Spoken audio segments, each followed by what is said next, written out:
back to our channel from here. I'm Lydia, and today I'm going to be doing a read along, and you can read along with me. I'm going to be reading My Side of the Mountain. It's about a boy surviving in the wilderness, and this will be his greatest adventure. So, let me find. Here it is. Where's my bookmark? In Hole Up a Snowstorm. I am on the mountain in a tree home that people have passed without ever knowing that I am here. The house is a hemlock tree 6 feet in diameter and must be old as the mountain itself. I came upon it last summer and dug and burned it out until I made a snug cave in the tree that I now call home. My bed is on the right as you enter and is made of ash slats and covered with deerskin. On the left is a small fireplace about knee-high. It is of clay and stones. It has a chimney that leads the smoke out through a knothole. I chipped out 3 other knotholes to let fresh air in. The air is coming in is bitter cold, and must be below zero outside, and yet I can sit in here inside my tree and write with bare hands. The fire is small, too. It doesn't take much fire to warm this tree room. It is the 4th of December, I think. It may be the 5th. I'm not sure because I have not recently counted the notches in the aspen pole that is my calendar. I have been just too busy gathering nuts and berries, smoking venison, fish, and small game to keep up with the exact date. The lamp I am writing by is deer fat poured into a turtle shell with a strip of my old city trousers for a wick. It snowed all day yesterday and today. I have not been outside since the storm began, and I am bored for the first time since I ran away from 8 months ago to live on the land. I am well and healthy. The food is good. Sometimes I eat turtle soup, and I know how to make acorn pancakes.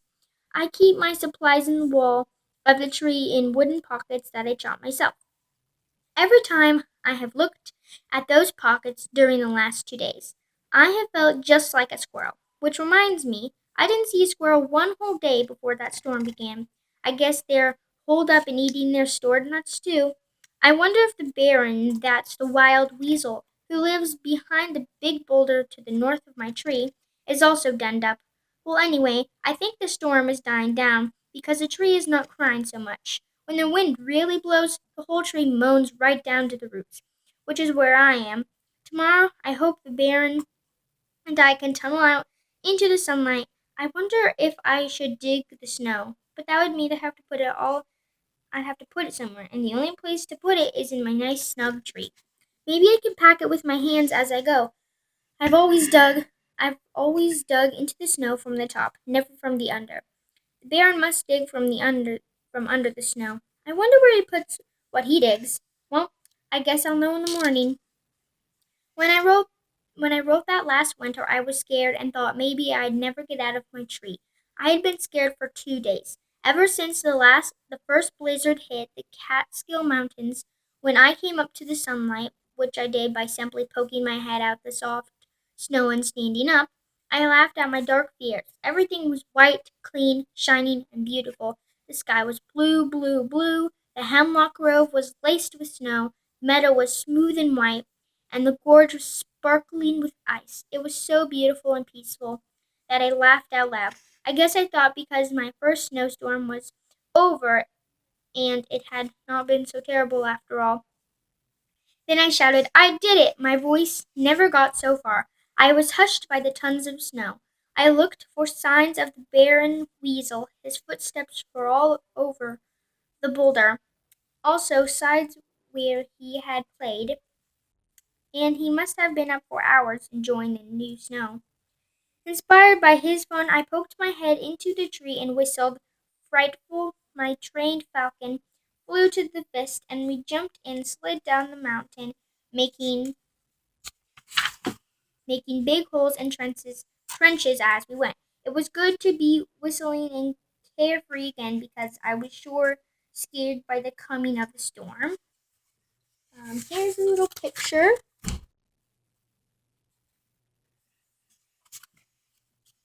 I had been working since May, learning how to make a fire with flint and steel finding what plants I could eat, how to trap animals and catch fish. All this so that when the curtain of blizzard struck the Catskills, I could crawl inside my tree and be comfortably warm and have plenty to eat. During the summer and fall, I had thought about the coming of winter. However, on the third day of December, when the sky blackened, the temperature dropped, and the first flakes swirled around me, I must admit that I wanted to run back to New York. Even though the first night I spent out in the woods, when I couldn't get a fire started, was not frightening as the snowstorm gathered behind the gorge of the mushroomed up over my mountain. I was smoking 3 trout. It was 9 o'clock in the morning. I was busy keeping the flames low so they would not leap up and burn the fish. As I worked, it occurred to me that it was awfully dark for that hour of the morning. Frightfully was leashed. Frightful was leashed to her tree stub. She seemed restless and pulled up her tethers. Then I realized that the forest was dead and quiet. Even the woodpeckers had been tapping around me all morning were silent. The squirrels were nowhere to be seen. The juncos and chickadees and Nuthachas were gone. I looked to see what the bear and weasel was doing. He was not around. I looked up. From my tree you could see the gorge beyond the meadow. White water pours between the black wet boulders and cascades into the valley below. The water that day was dark as rocks. Only the sound told me I it was still falling. Above the darkness stood another darkness, the clouds of the winter.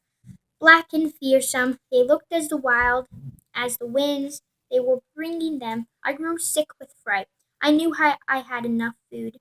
I knew everything was going to be perfectly all night, but knowing that didn't help, I was scared.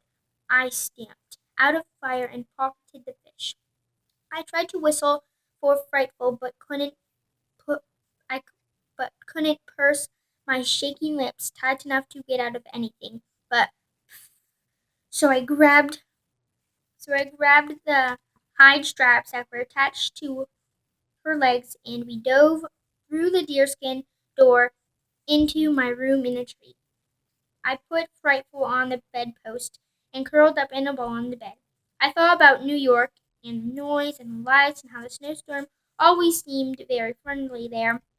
I thought about our apartment too. At the moment it seemed bright and lighted and warm. I had to keep saying it to myself. There were 11 of us in it. Dad, mother, 4 sisters, 4 brothers, and me. And not one of us liked it, except perhaps little Nina, who was too young to know. Dad didn't like it even a little bit. He had been a sailor once, but when I was born, he gave up the sea and worked on the docks in New York. Dad didn't like the land. He liked the sea, wet and big and endless. Sometimes he would tell me about the great grandfather Gribbley, who owned land in Catskill Mountains and felled trees and built a home and plowed the land, only to discover that he wanted to be a sailor. The farm failed. The great grandfather Gribbley went to the sea. Of my deerskin, I went to the sea. As I lay with my face buried in the sweet, greasy smell of my deerskin, I could hear Dad's voice saying, "That land is still in the family's name. Somewhere in the Catskills is an old beach with the name Gribley carved on it. It marks the northern boundary of the Gribleys fully. The land is no place for the Gribley. The land is no place for the Gribley," I said. The land is no place for the Gribley. And here I am, 300 feet from the beach, with Gribley carved on it. I fell asleep at that point.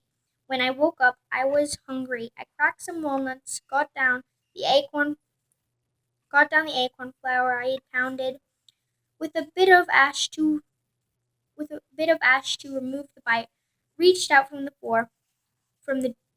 door a little snow and stirred up some acorn pancakes. I cooked them on top of the tin can, and as I ate them, smothered with blueberry jam, I knew that the land was just a place for a Gribley. I get started on this venture. I left New York in May. Okay. So that was the end of chapter 1, guys.